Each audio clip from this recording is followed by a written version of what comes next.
Bonjour tout le monde. Alors aujourd'hui, je vais parler de les migrants djerbiens en Europe. Pourquoi j'en parle? Parce que la plupart des familles djerbiennes, pratiquement toutes les familles djerbiennes, ont un membre ou plusieurs de leur famille qui ont migré vers l'Europe. Je ne parle pas de la première vague de migration, pas du tout, je parle de ces jeunes d'aujourd'hui. En fait, quand on migre, il y a une raison principale à ça, c'est soit le pays est en guerre, soit il y a une famine. Or, la Tunisie, il n'y a pas de famine et elle n'est pas en guerre. Malgré tout, tous ces gens-là sont prêts à quitter le pays. D'ailleurs, de plus en plus, chaque année, quittent le pays. Plus facilement pour les diplômés que les autres, mais les chiffres sont là. Quand on sait que, par exemple, l'année dernière, il y a eu 350 médecins qui ont quitté la Tunisie et que parmi eux des djerbiens, il y a aussi des infirmiers qui quittent le pays, beaucoup d'ingénieurs, des diplômés et aussi les chômeurs. Moi, la question que je me pose, je me dis si ce n'est pas aujourd'hui, lorsque votre pays souffre d'une crise économique sans précédent, si ce n'est pas aujourd'hui qu'elle a besoin de vous, si ce n'est pas aujourd'hui qu'elle a besoin des ingénieurs, des médecins, des infirmiers, des diplômés. Comment voulez-vous relever ce pays qui est à genoux si vous quittez le pays? Comment voulez-vous booster l'économie tunisienne si vous partez? Pire que ça, vous partez vendre votre savoir à l'étranger. Vous partez vendre votre capacité, vos connaissances et vos diplômes à l'étranger. En gros, puisque actuellement c'est l'Allemagne qui recrute le plus de migrants tunisiens, donc en gros, vous êtes en train de rendre service à un pays étranger au vôtre, alors que c'est la Tunisie qui vous a formé, c'est la Tunisie qui a investi dans votre scolarité. Pourtant, vous la laissez tomber la Tunisie et vous partez vers l'Europe. Non seulement vous partez vers l'Europe vendre vos connaissances, mais pire que ça, c'est que la seule raison qui vous pousse à le faire est une raison économique. D'accord? La plupart d'entre vous vont dire oui parce que voilà, les salaires sont trop bas en Tunisie, on ne gagne pas assez d'argent. Et c'est là où je me pose la question, jusqu'à où aimez-vous votre pays? Moi, je ne veux pas donner de grands exemples, mais il existe l'Argentine, par exemple, ou la Grèce, quand ils ont vécu une crise économique sans précédent, la plupart des jeunes ont décidé de rester au pays, pour s'investir au pays, pour créer de l'emploi au pays, même s'il fallait faire d'énormes concessions. Or, vous ne le faites pas. Vous n'arrêtez pas de tout préparer et de vouloir partir, tout en criant à quel point vous aimez la Tunisie, à quel point vous aimez Djerba, à quel point Djerba est la plus belle île au monde, à quel point Djerba est une île des rêves. Et comme me disait un jeune, oui, c'est l'île des rêves, rêve d'en partir. Si vous en arrivez là, moi je trouve ça extrêmement triste pour le pays, d'autant plus que quand vous partez à l'étranger, vous importez avec votre culture. Je ne dis pas que je ne critique pas ce fait-là, mais si on part à l'étranger, je partais du principe qu'on part aussi pour se nourrir de la culture étrangère. Or, ce n'est pas du tout le cas. L'Allemagne vous accueille à bras ouverts, la France, le Canada, partout où vous allez. Pourtant, il est assez étonnant que la seule chose qui vous intéresse dans ces pays, c'est l'économie. C'est-à-dire la seule chose qui vous intéresse, c'est l'argent. Vous quittez votre pays pour l'argent. Vous ne quittez pas votre pays pour vous nourrir de culture étrangère, pour avoir une certaine ouverture d'esprit en côtoyant d'autres cultures, pour apprendre aussi, pourquoi pas, pour apprendre d'autres valeurs, d'autres traditions, d'autres valeurs morales. Non, vous avez vos valises pleines de diplômes, vous avez aussi vos valises avec votre culture toute prête que vous voulez déjà imposer dans les pays où vous vivez. C'est exactement ce que vivent ces pays-là. Vous arrivez avec votre bagage intellectuel et culturel et vous partez, vous quittez votre pays que vous adorez, vous quittez cette culture que vous choyez, vous vous retrouvez dans un pays étranger dont vous ne vous nourrissez pas du tout de sa culture. Et je peux aussi le certifier parce que moi qui va entre l'Espagne, la Hollande, la France, l'Italie et l'Allemagne, je peux vous assurer que n'importe quel grand événement culturel, je vois très peu de Maghrébins, que ce soit des pièces de théâtre, que ce soit des concerts ou des expositions de peinture. J'ai rarement vu des Maghrébins. Quand c'est des conférences, je ne les vois pas. Le seul endroit où je le vois, c'est dans des ghettos maghrébins. Ils se côtoient entre eux, ils mangent tunisien, ils pensent tunisien, ils réfléchissent tunisien et ils regardent des télés tunisiennes. Je ne dis pas qu'il faut nier sa culture, loin de là, cette idée, mais je me dis que pourquoi pas s'enrichir d'une autre culture. Après tout, puisque vous allez dans ce pays-là, j'avais toujours pensé que c'était par intérêt aussi de ce qu'elle propose culturellement. Or non.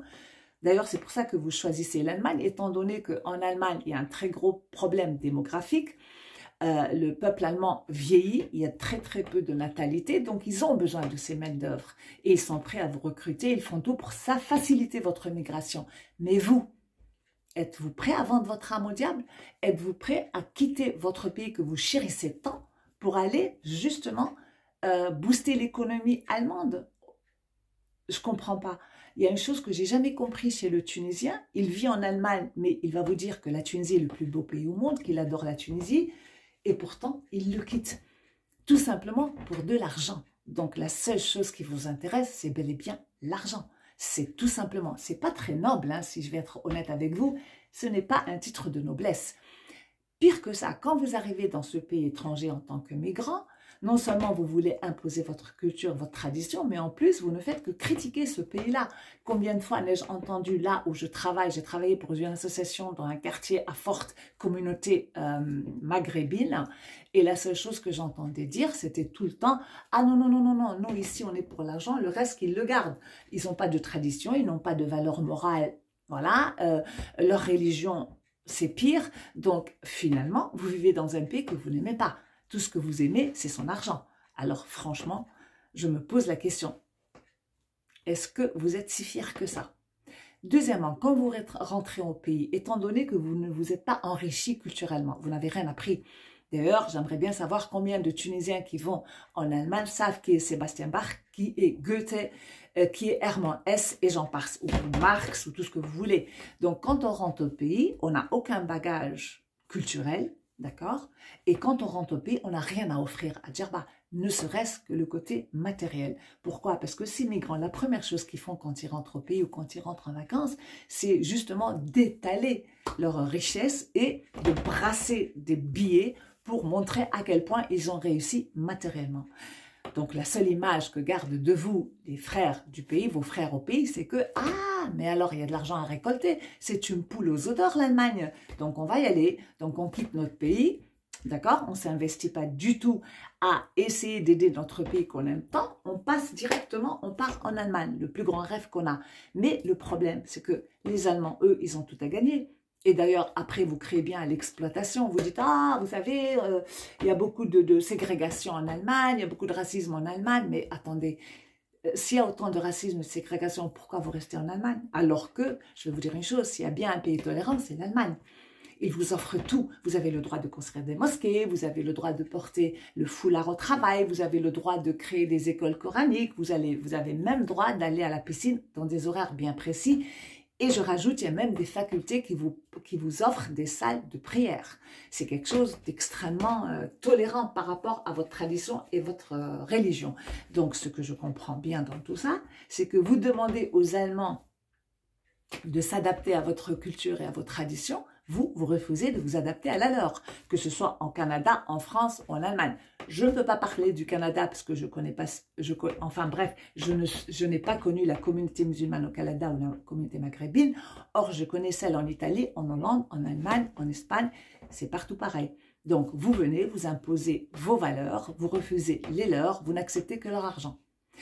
Et quand vous ne travaillez pas, c'est encore pire, parce que beaucoup de Tunisiens sont au chômage dans ces pays. Énormément de Tunisiens, ils vivent dans les cités, mais ils sont nourris par l'argent du contribuable. Toutes ces aides sociales que vous offrent ces pays comme l'Allemagne, vous avez droit à absolument tout. Tout cet argent, c'est bien l'argent des contribuables allemands.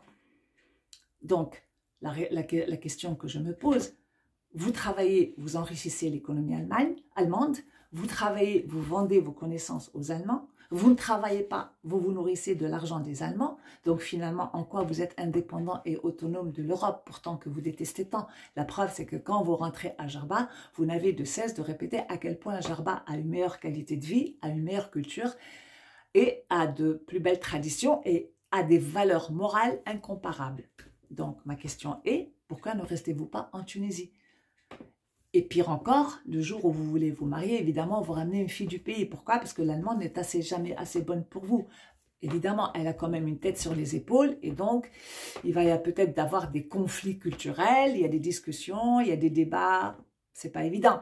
Donc, quand j'entends des émigrés me dire « Ah non, non, moi si je me marie, mais je me marie avec une fille du pays. » Pourquoi? Parce que je peux la manier à ma façon, je peux lui imposer ce que moi je désire. Et en plus, elle va m'obéir au doigt et à l'œil parce qu'elle a la même culture que moi. Donc, en plus, vous avez peur de vous ouvrir à une autre culture, même à travers un mariage. Donc, quelle est la richesse finalement que quelle richesse vous ramenez avec vous une fois que vous retournez au pays. Au fond, vous partez à 20 ans avec une certaine tradition, culture, mentalité et valeurs morales. Vous revenez à 60 ans ou 70 à votre retraite de ces pays où vous avez passé peut-être 40 ans. Vous n'avez rien appris, vous ramenez rien. Vous ne vous êtes pas du tout enrichi. C'est à peine, bon, vous parlez la langue, c'est déjà pas mal. Quoique, moi j'ai connu des Tunisiens migrants qui vivaient dans des cités à Paris ou en Allemagne, qui ne maîtrisent même pas la langue à la perfection. Mais, par contre, voilà, ils demandent, alors là, tous les privilèges. C'est-à-dire qu'ils se battent pour avoir droit à tous leurs privilèges. Mais ces mêmes Tunisiens qui en Europe se battent pour avoir droit à tous ces privilèges, que ce soit les aides sociales, que ce soit les aides au logement, que ce soit une assurance maladie, que ce soit les cotisations pour la retraite, absolument tout. Beaucoup de Tunisiens, je me suis rendu compte une fois à Djerba, je dis bien à Djerba, ils ouvrent un projet, que ce soit un restaurant, que ce soit d'autres projets, et quand ils font travailler des fils du pays, comme par enchantement, toutes ces lois du respect de l'employé disparaissent, c'est-à-dire qu'ils n'appliquent aucune loi. Souvent, soit ils font travailler ces gens-là en noir, soit ils les exploitent à fond, et souvent, ils n'ont aucun droit. Ces immigrés, qui en Allemagne, je précise bien, franchement, se battaient pour leurs droits. En Tunisie, en Djerba, une fois qu'ils font travailler les fils du pays, là, ils les exploitent à fond et ils oublient toutes les lois. Et pas seulement ça, c'est que ces immigrés, quand ils sont en Europe, c'est quand même étonnant, parce que ils respectent les lois, c'est-à-dire le feu rouge, ils le respectent, la ceinture de sécurité, on la respecte, on la met, mais une fois qu'ils traversent la Méditerranée et qu'ils sont à Djerba, ça devient une jungle. Ces jeunes-là ont tout oublié, c'est-à-dire les règles du vivre ensemble, le respect du citoyen, ils oublient tout. Ils sont d'un incivisme incroyable, ces jeunes-là, quand je les vois rentrer au pays et migrer en vacances au pays. Et donc, pour finir, je vais être claire.